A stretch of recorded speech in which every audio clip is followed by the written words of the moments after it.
प्रतिशोध प्रेमचंद की कहानियां। माया अपने तिमंजिले मकान की छत पर खड़ी सड़क की ओर उद्विग्न और अधीर आंखों से ताक रही थी और सोच रही थी, वह अब तक आए क्यों नहीं? कहाँ देर लगाई? इसी गाड़ी से आने को लिखा था। गाड़ी तो आ गई होगी, स्टेशन से मुसाफिर चले आ रहे हैं। इस वक्त तो कोई दूसरी गाड़ी नहीं आती। शायद असबाब वगैरह रखने में देर हुई। यार दोस्त स्टेशन पर बधाई देने के लिए पहुंच गए हों, उनसे फुर्सत मिलेगी तब घर की सुध आएगी। उनकी जगह मैं होती तो सीधे घर आती। दोस्तों से कह देती, जनाब इस वक्त मुझे माफ कीजिए, फिर मिलिएगा। मगर दोस्तों में तो उनकी जान बसती है। मिस्टर व्यास लखनऊ के नौजवान मगर अत्यंत प्रतिष्ठित बैरिस्टरों में हैं। 3 महीने से वह एक राजनीतिक मुकदमे की पैरवी करने के लिए सरकार की ओर से लाहौर गए हुए हैं। उन्होंने माया को लिखा था, जीत हो गई। 1 तारीख को मैं शाम की मेल में जरूर पहुंचूंगा। आज वही शाम है। माया ने आज सारा दिन तैयारियों में बिताया। सारा मकान धुलवाया, कमरों की सजावट के सामान साफ कराए, मोटर धुलवाई। ये 3 महीने उसने तपस्या के काटे थे।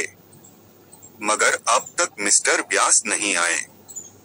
उसकी छोटी बच्ची तिलोत्तमा आकर उसके पैरों में चिमट गई और बोली, अम्मा बाबूजी कब आएंगे?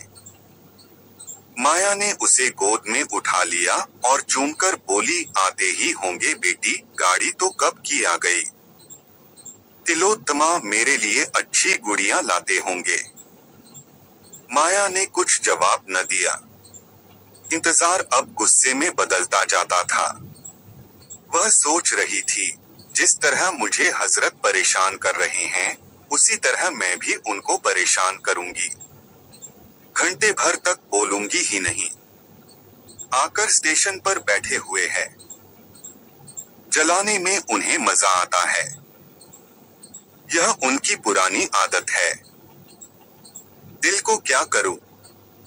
नहीं, जी तो यही चाहता है कि जैसे वह मुझसे बेरुखी दिखलाते हैं, उसी तरह मैं भी उनकी बात न पूछूं।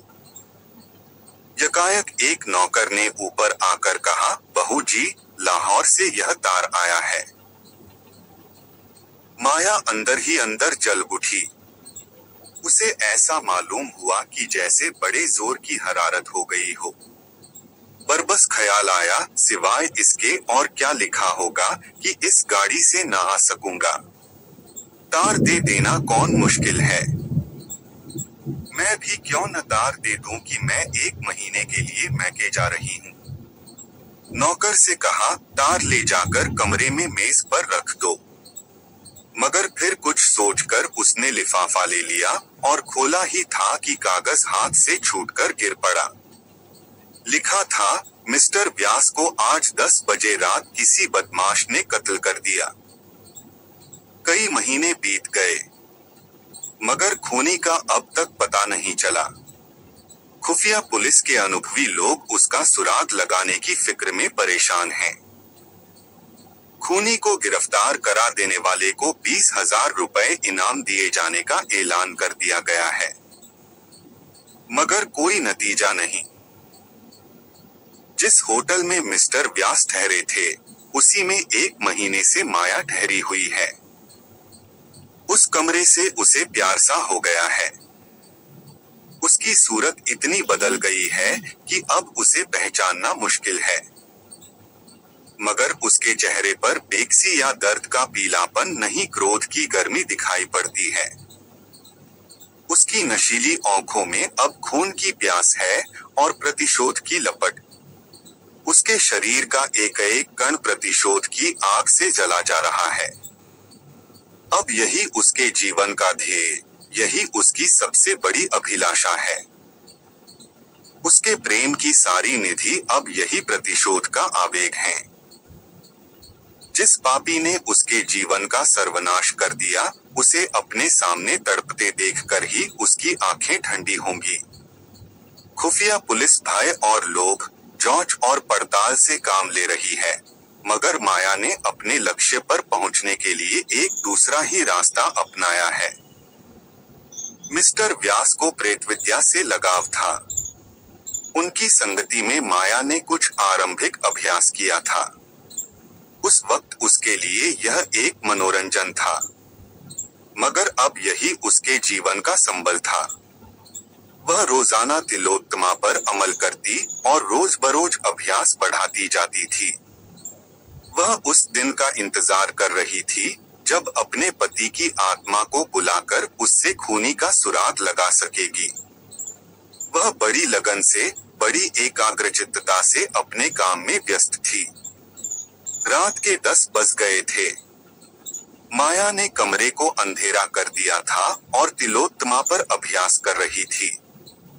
यकायक उसे ऐसा मालूम कि कमरे में कोई दिव्य व्यक्तित्व आया। बुझते हुए दीपक की अंतिम झलक की तरह एक रोशनी नजर आई।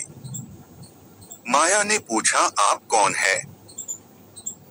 तिलोत्तमा ने हंसकर कहा, तुम मुझे नहीं पहचानती?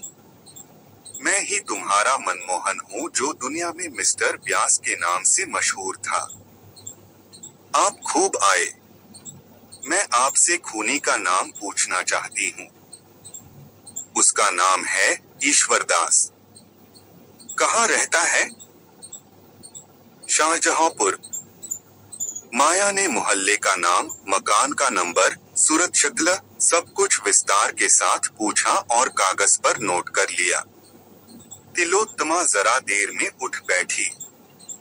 जब कमरे में फिर रोशनी हुई तो माया का मुरझाया हुआ चेहरा विजय की प्रसन्नता से चमक रहा था। उसके शरीर में एक नया जोश लहरें मार रहा था कि जैसे प्यास से मरते हुए मुसाफिर को पानी मिल गया हो। उसी रात को माया ने लाहौर से शाहजहांपुर आने का इरादा किया।